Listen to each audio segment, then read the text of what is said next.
Šitam pratimui mes naudosim pakilimus. Tai pusę pėdos uždėsim ant pakilimo ir pusę pėdos uždėsim ant žemės.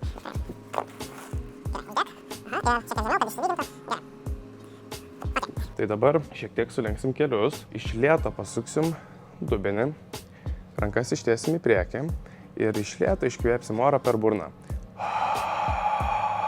Šonkulį nusileisi į apačią, įsitikinsim, kad galva, šonkulė ir dubuo yra vienoj linijoje. Ir dabar iš tokios pozicijos leisimės į apačią, pasimsim svorį, įsitikinsim, kad svoris iš abiejų pusių yra paimtas tolygiai. Ir dabar iš šitos pozicijos pakylam į viršų.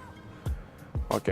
Ir dabar prieš leidžiantis vėlgi įsitikinam, kad galva, šonkulė ir dubuo yra vis dar toj pačioj linijoje. Ir iš lėto leidžiamės į apačią, įkvėpinėjam orą, šiek tiek žiūrime žemiau, dar žemiau gali. Ok. Ir vėl lėtai. Ir kylam.